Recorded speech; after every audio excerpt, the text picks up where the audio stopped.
Hello बच्चों, आज हम लोग गणित का पहला चैप्टर पढ़ेंगे वास्तविक संख्याएं। और वास्तविक संख्याएं पढ़ने से पहले कुछ परिभाषाओं को हम लोग रिकॉल कर लेते हैं, एक बार याद कर लेते हैं, दोहरा लेते हैं, ताकि आने वाले क्वेश्चन में अगर कहीं वो शब्द आएंगे तो वहाँ पे कोई कन्फ्यूजन ना हो।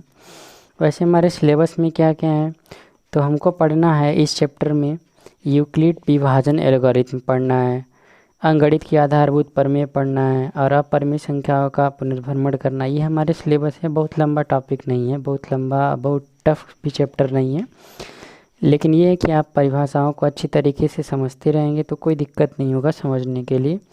चलिए पहले छोटी छोटी परिभाषाओं को आपको याद दिला दे क्या क्या आप पढ़े थे पिछले।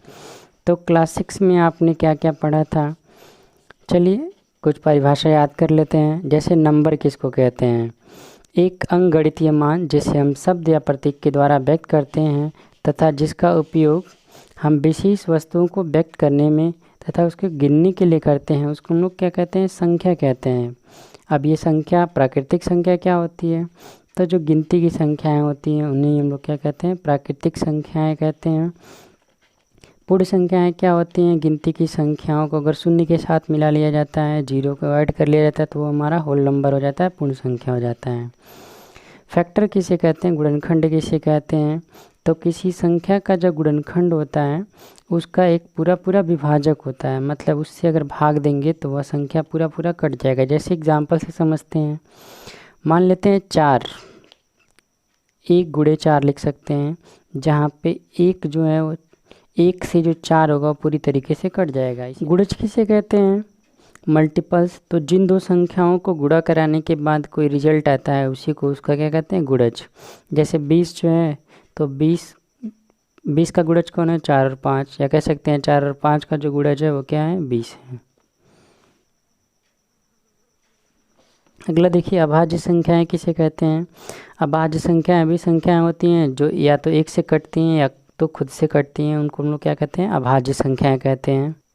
इसके बाद देखिए भाज्य संख्याएं क्या होती हैं, यानी कि कंपोजिट नंबर क्या होती हैं, तो वे संख्याएं जो जिनके दो या दो से अधिक गुणनखंड होते हैं, वे संख्याएं जिनके 2 से अधिक गुणनखंड होते हैं भाज्य संख्याएं कहलाती हैं। जैसे आपके 4, 6, 8, 10, ये सब भी क्या है, एक न तो भाज्य संख्या और न ही अभाज्य संख्या है, दोनों में इसको काउंट नहीं करते हैं, ये ध्यान रहे। सम संख्याएं क्या होती हैं, वे संख्याएं जो दो का एक गुणज होती हैं, या कह सकते हैं वे संख्याएं जो 2 से भाग देने पर पूरी तरीके से कट जाती हैं, उन्हें सम संख्याएं कहते हैं। विषम संख्याएं यानी कि ऑड नंबर्स क्या होते हैं, वे प्राकृतिक संख्याएं जो सम नहीं होती हैं, यानी जो 2 से विभाजित नहीं होती हैं, उन्हें हम लोग क्या कहते हैं, विषम संख्या कहते हैं। अगला कटने के नियम को पहले यहाँ पे समझते हैं। कटने के नियम में 10 से कटने का क्या नियम होता है, तो जिस संख्या के इकाई अंक 0 होता है वह 10 से कट जाता है, यानी जिसके लास्ट में 0 होगा वो हमेशा किससे कट जाएगा, 10 से कट जाएगा। 5 से कटने का क्या नियम होगा, लास्ट में 5 या 0 होना चाहिए तो वो 5 से कट जाएगा। 2 से कटने का नियम क्या होता है, लास्ट में 0, 2, 4, 6, 8 होना चाहिए, इनमें से कोई भी रहेगा तो वह संख्या 2 से पूरी तरीके से कट जाएगी। 3 से कटने का क्या नियम होता है, यदि किसी संख्या के अंकों का योग 3 से विभाजित होता है तो वह संख्या पूरी 3 से विभाजित हो जाएगी। जैसे इतनी बड़ी संख्या है, सभी के अंकों को जोड़ लिया जाए, 7, 2, 9, 9, 2, 11 और 1, 12, फिर 12 को आपस में जोड़ेंगे तो 1 और 2 3 हो जाएगा, तो यह संख्या पूरी 3 से विभाजित हो जाएगी। तो 3 से विभाजितता के लिए सबसे पहले हम अंकों को जोड़ लेते हैं। अगर जोड़ने के बाद वो 3 से विभाजित होगा तो वह कितना बड़ा होगा, 3 से विभाजित होगा। अब कॉमन फैक्टर्स क्या होते हैं, सर्वगुणनखंड क्या होते हैं, 2 या अधिक संख्याओं के उभयनिष्ठ गुणनखंड, उनके क्या होते हैं, सर्वगुणनखंड कहलाते हैं। जैसे एग्जांपल ले लेते हैं, 4 का फैक्टर क्या होगा, 1, 2 और 4 होगा। 18 के गुणनखंड कौन कौन से होंगे, 18 किन किन संख्याओं से कटेगा, सबको लिख लिया गया। आप दोनों में चेक करते हैं दोनों में कॉमन क्या है, ठीक है ना, कॉमन फैक्टर निकालना है। दोनों में क्या है, दोनों में 1 है, 2 है और कुछ नहीं है, तो 1 और 2 को नोट कर लेते हैं। ठीक है, इस तरीके से हम लोग कह सकते हैं कि 4 और 18 का जो सर्वगुणनखंड है वो कौन कौन है, 1 और 2 है। ध्यान रहे कि दो संख्याएं जिनका सर्वगुणनखंड केवल 1 होता है उनको हम लोग क्या कहते हैं, सह अभाज्य संख्याएं कहते हैं, को प्राइम नंबर कहते हैं। यानी दोनों में 1 के अलावा कोई कॉमन नहीं होगा। अगला सर्वगुणनखंड क्या होता है, सर्वगुणज क्या होता है, कॉमन मल्टीपल्स क्या होते हैं।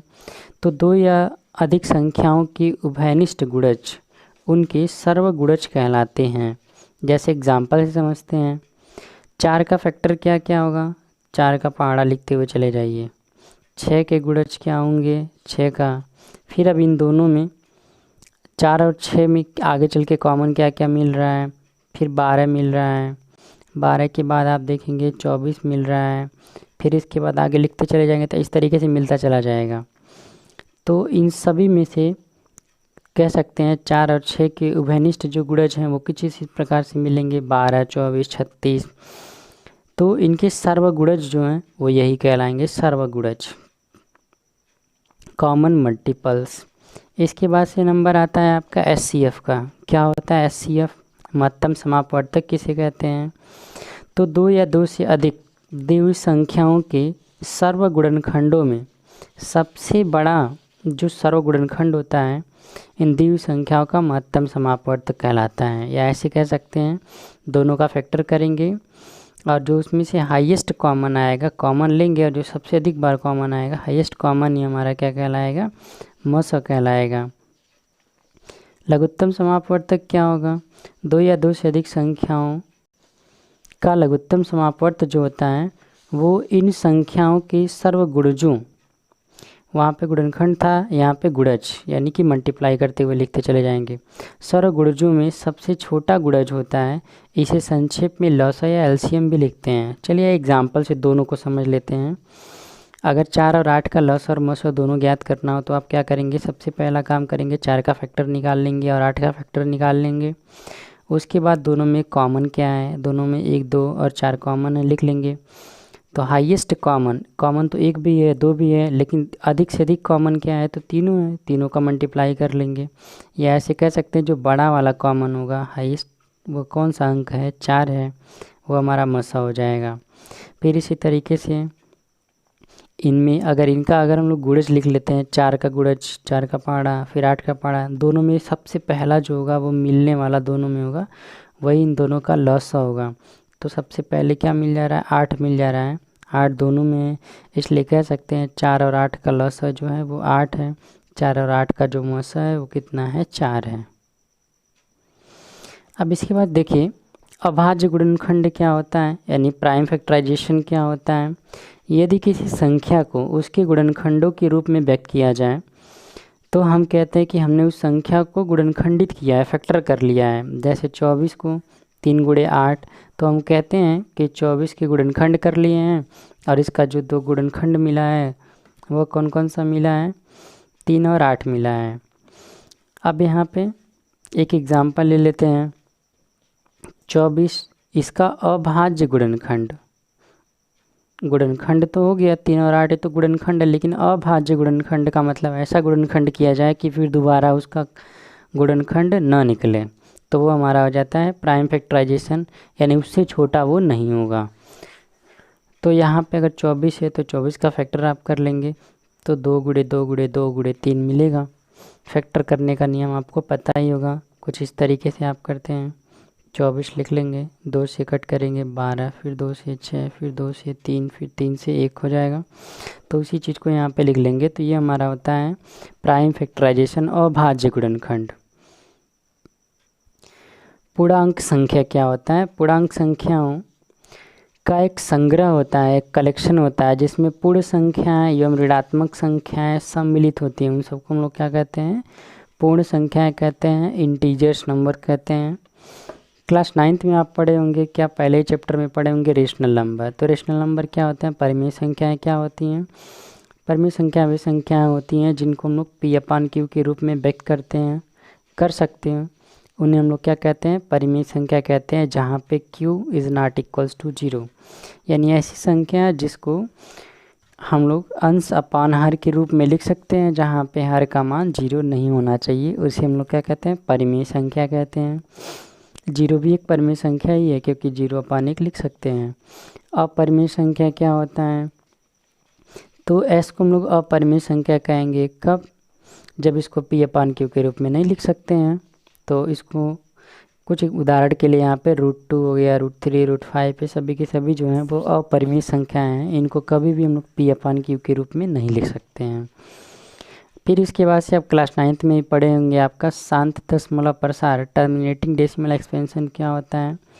तो ऐसे दशमलव जिनमें कुछ परिमित चरणों के बाद कुछ स्टेप तक सॉल्व करते जाते हैं, उसके बाद से दशमलव जो होता है वो लास्ट हो जाता है, मतलब लास्ट तक वो कट जाता है, पूरा पूरा कट जाता है, तो उसको हम लोग क्या कहते हैं, शांत दशमलव कहते हैं। लेकिन कुछ ऐसा था, हम लोग पढ़े थे कि वह कटता नहीं था, लिखते हुए चले जाते थे, जिसके ऊपर हम लोग क्या करते थे, बार लगाते थे, तो उसको हम लोग क्या कहते हैं, अशांत दशमलव प्रसार कहते हैं। नॉन टर्मिनेटिंग डेसिमल होता है। फिर उसी में एक और पढ़े थे हम लोग, non terminating non recurring decimal, जिसमें वो कटता भी नहीं था और एक ही अंक बार बार नहीं आता था, अलग अलग आता रहता था, तो उसको हम लोग क्या कहते हैं, non terminating non recurring decimal. यहाँ पे कुछ एक्सरसाइज है, आप अपने आप से करिएगा खुद से।